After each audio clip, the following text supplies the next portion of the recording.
Hello, hello, hello, and welcome to another episode of Min's Minutes Modcast. Although this is going to be called Min's Minutes Modcast because this is an extended version of the traditional podcast. Hey Mo, how's it going?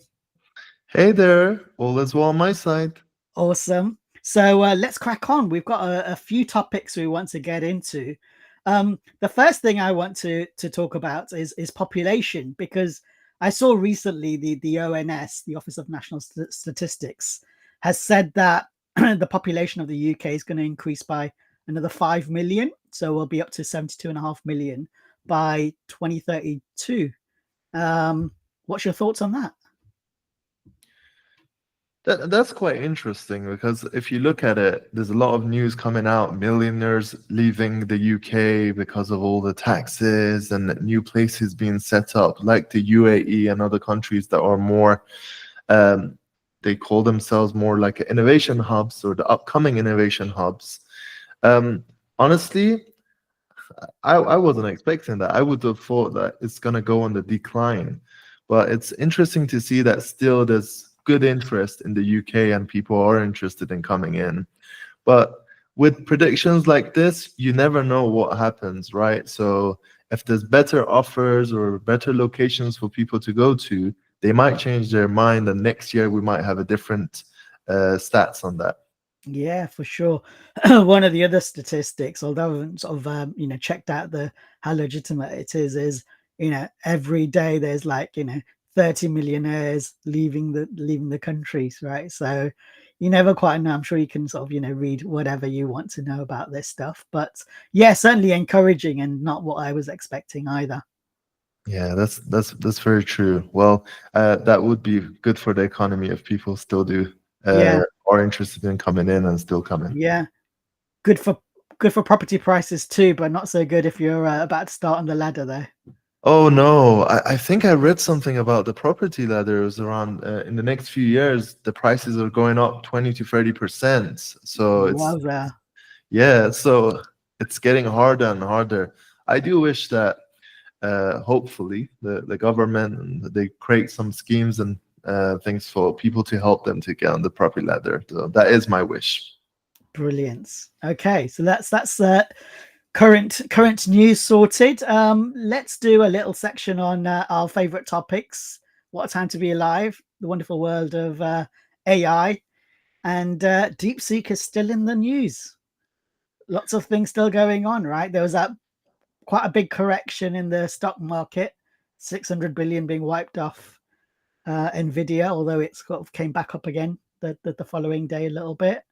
What have you been? Have you been playing with DeepSeek? Have you got any more thoughts on it? Yeah, I did try it out and it's pretty decent. It's equivalent to the O1 model of OpenAI. But this comes back to the last time when we talked about smaller startups going into the market fully focused with smaller budgets, but still being able to tackle big problems and be a competitor. So the big guys thinking that they're the only ones. So I think it's been shown now that no, they're not. A lot of people can come in and be a competitor to OpenAI and many other companies. So I think it's shaken the confidence of those individuals, even if they don't say it publicly. But it's nice to see this, to be honest, because like Competition's we good, right? need this actually Yeah, to happen more and more. And I think it's triggered OpenAI to release some new releases straight away. I'm not sure if it was planned, but yes, yeah, that was an interesting move from OpenAI. yeah. Is that with the O3 model that they've Oh, just O3 model, and I think the Mini other was one was released? Yeah. called the Deep Research. Like Yes, there's a mode for that as yeah. well. That's to kind of compete with Google Gemini's advanced research, right? Exactly, Deep exactly. research. So Yeah, it's a nice one that they've done that. Hopefully, this will drive down the prices. So that's what they say it will do, and I'm looking forward to that because it's going to get more expensive if one person is going to own the market, as we know. definitely.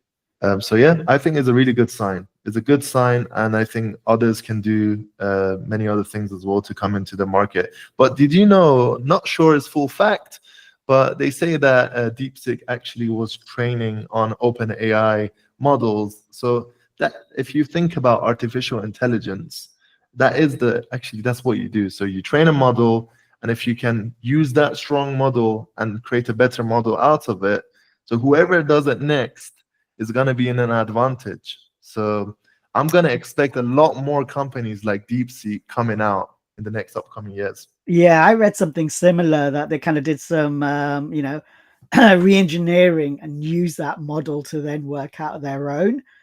So that they already had sort of 90% of the model already. So there's lots of conspiracy theories from that to actually using more powerful chips than they technically should have, based on export controls and all sorts. But as you say, it certainly shows that it can't just be the big guns that are going to dominate the market. We'll see. It's good to have that competition.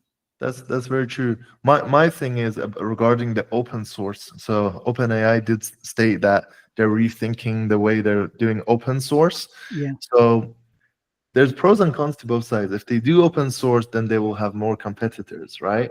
Other people will go and use those models and train it up, tweak it, make it better, and so on.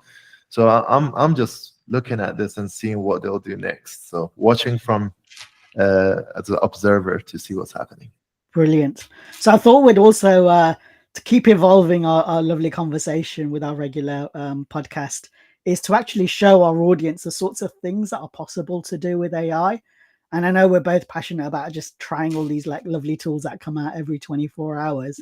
So let's have a look at a couple of things and some of the things that I've been playing with recently. So I'll just share my screen so you can see what's going on. So this is a tool I've been playing with called Hedra, and you get some free credits. I think you get like 120 credits to use, and in essence, super easy to use. You can basically sort of create characters.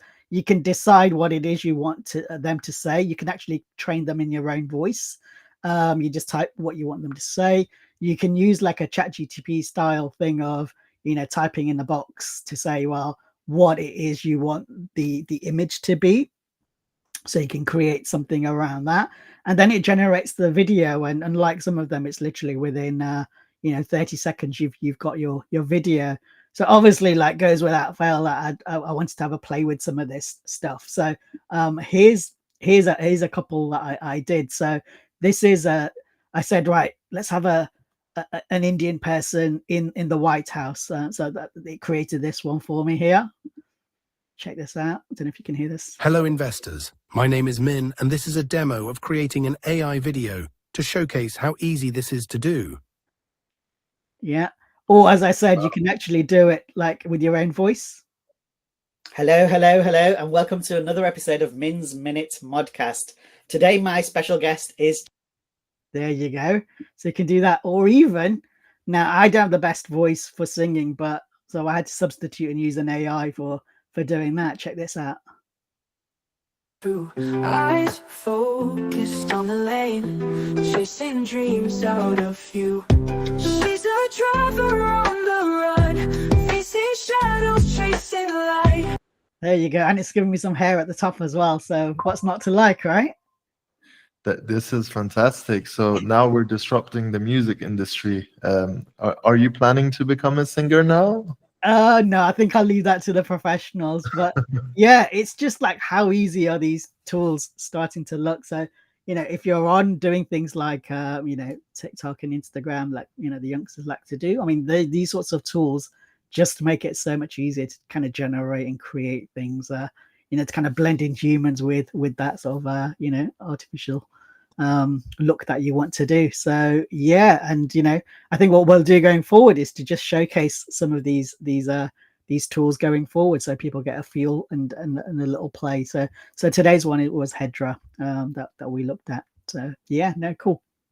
It looks really cool. I think it's just gonna get better and better right now with the motions, the movements, and all this stuff. As AI is enhancing its models and everything, it's just gonna get better and better. I'm just like curious to see what's going to happen in like the next 1, 2, 3 years. Yeah. AGI is coming, they say, right? So yes, let's see. Yeah.